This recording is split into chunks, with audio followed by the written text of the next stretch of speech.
Hi எல்லாருக்கும் வணக்கங்க. Welcome to our channel Priyamudan GVI. இன்றைக்கி நாம் பார்க்க இருக்கிற ஒரு ரெசிபி வந்து தக்காளி குருமாங்க.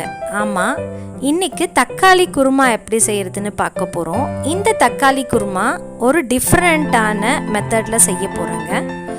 ரொம்பவே டேஸ்ட்டாக இருக்கும். வாங்க அது எப்படி செய்கிறதுன்னு பார்க்கலாம். Let's start. தக்காளி குருமா செய்கிறதுக்கு தேவையான இன்க்ரீடியன்ட்ஸ் எல்லாம் ரெடியாக எடுத்து வச்சுருக்கிறேன்.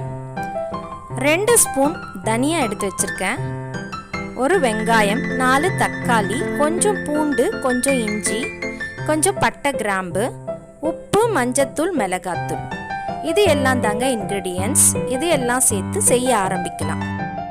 இப்போ ஸ்டவ் ஆன் பண்ணி பேன் எடுத்து வச்சு 2 ஸ்பூன் தனியா சேர்த்துக்கிறேன்.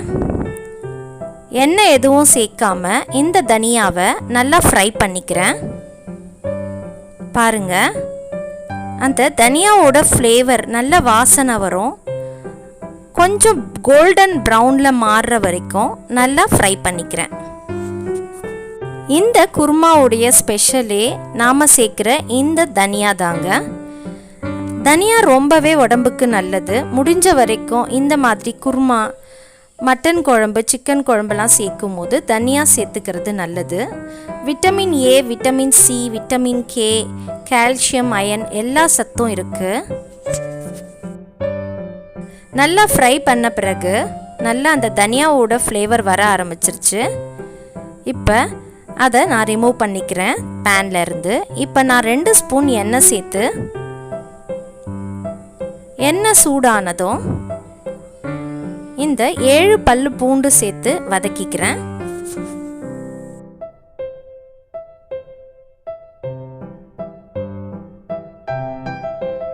இந்த பூண்டு வதங்கிட்டு இருக்கும் போதே கூடவே கொஞ்சமாக சின்ன சின்ன துண்டுகளாக நறுக்கி வச்சிருக்கிறேங்க இஞ்சி, அதையும் இதனோட சேர்த்து நல்லா வதக்கிக்கிறேன். இந்த இஞ்சி பூண்டுடைய பச்சை வாசனை போகிற வரைக்கும் வதக்கிட்டு ஒரு வெங்காயம் ரஃப்பாக கட் பண்ணி வச்சுருக்கிறேங்க, அதையும் இதனோட சேர்த்து நல்லா வதக்கிக்கிறேன்.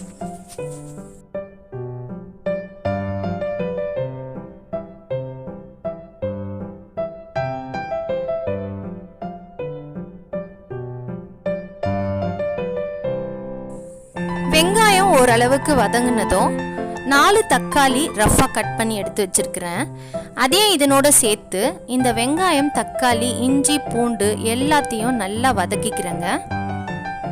தக்காளி நல்லா சாஃப்ட் ஆகுற வரைக்கும் நல்லா வதக்கிக்கலாம்.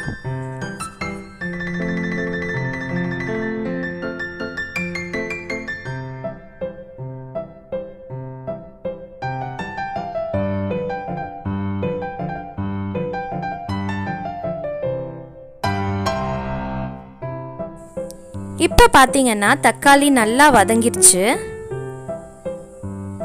இந்த ஸ்டேஜில் நான் ஸ்டவ் ஆஃப் பண்ணிக்கிறேன். நல்லா ஆற வச்சுட்டு நான் ஃப்ரை பண்ணி எடுத்து வச்ச 2 ஸ்பூன் தனியாவையும் இதனோடவே சேர்த்து மிக்ஸி ஜாரில் சேர்த்துக்கிறேன்.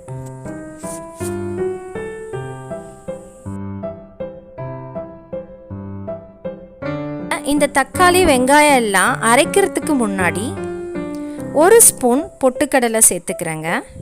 சேர்த்துட்டு நைஸ் பேஸ்ட்டாக அரைச்சிக்கிறேன். பாருங்க, இந்த மாதிரி நைஸாக அரைச்சிக்கிறேன். இப்போ நம்ம குருமா தாளிக்கிறதுக்கு ஸ்டவ் ஆன் பண்ணி பேன் எடுத்து வச்சு ஒரு 3 ஸ்பூன் எண்ணெய் சேர்த்துக்கிறேன்.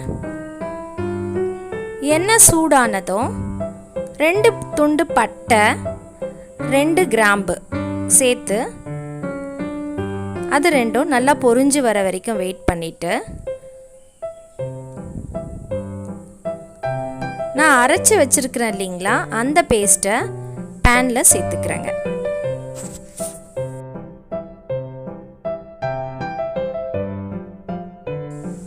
நான் சேர்த்த அந்த கிரேவி வந்து கொஞ்ச நேரம் எண்ணெயில் அப்படியே விட்டுட்டு கூடவே 1 ஸ்பூன் மஞ்சத்தூள் சேர்த்துக்கிறேன்.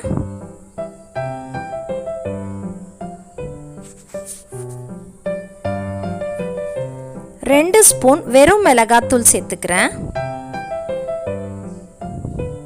கூடவே இந்த தக்காளி குருமாக்கு தேவையான உப்பு சேர்த்துக்கிறேங்க. சேர்த்துட்டு நல்லா வதக்கி விட்டு அந்த எண்ணெயிலேயே அதை நல்லா கலந்து விடுறேன். இந்த மசாலா எல்லாம் பச்சை வாசனை போகிற வரைக்கும் நல்லா கலந்து விட்டுக்கிறேன்.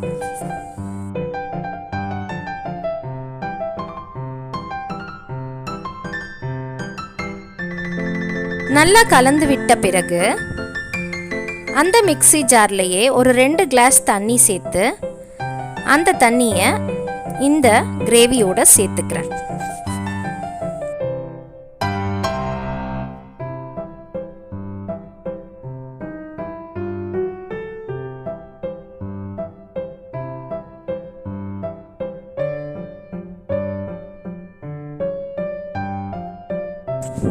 இப்போ பாருங்க, நல்லா கலந்து விட்டுட்டு கரெக்ட் கன்சிஸ்டன்சியில் இருக்கான்னு பார்த்தேன்.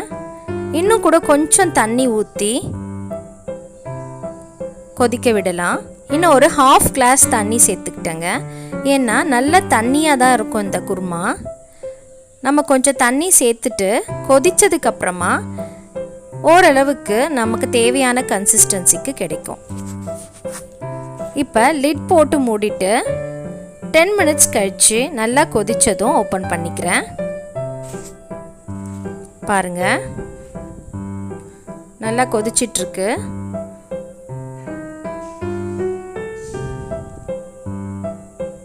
நம்ம தக்காளி குருமா ஆல்மோஸ்ட் ரெடி ஆயிடுச்சுங்க.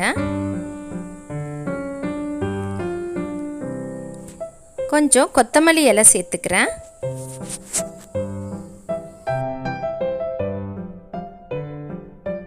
நம்ம ஸ்டவ் ஆஃப் பண்ணிக்கலாம்.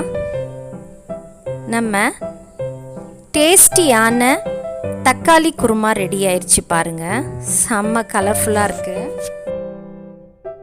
இந்த கலர்ஃபுல்லான டேஸ்டி தக்காளி குருமா வந்து இட்லி, தோசை இதுக்கெல்லாம் ஒரு நல்ல காம்பினேஷனாக இருக்குங்க. இதுவுமே என்னோட பாட்டிக்கிட்ட இருந்து நான் கற்றுக்கிட்ட ஒரு குருமா தாங்க. பாருங்கள், இந்த கன்சிஸ்டன்சியில் இருந்தால் கரெக்டாக இருக்கும். இந்த தனியா இதில் சேர்த்து செய்கிறதுனால இது ஒரு டிஃப்ரெண்ட் ஃப்ளேவரில் நல்ல டேஸ்ட்டாக இருக்குங்க. இந்த குருமா வந்து இடியாப்பத்துக்கு ஒரு பக்கா மேட்சாக இருக்குங்க. கண்டிப்பாக இந்த தக்காளி குருமா இது மாதிரி செஞ்சு இடியாப்பத்துக்கு கூட டேஸ்ட் பண்ணி பாருங்கள். ஒரு நல்ல பெஸ்ட் காம்பினேஷன்னு சொல்லுவேன். கண்டிப்பாக ட்ரை பண்ணி பார்த்துட்டு எப்படி வந்துச்சுன்னு கமெண்ட்ஸில் ஷேர் பண்ணுங்கள். நம்ம சேனல் இது வரைக்கும் சப்ஸ்கிரைப் பண்ணாதவங்க சப்ஸ்கிரைப் பண்ணிக்கோங்க. இந்த தக்காளி குருமா உங்களுக்கு பிடிச்சிருந்ததுன்னா லைக் பண்ணுங்கள். உங்கள் ஃப்ரெண்ட்ஸ் அண்ட் ஃபேமிலிக்கு மறக்காமல் ஷேர் பண்ணுங்கள். தேங்க்ஸ் ஃபார் வாட்சிங்.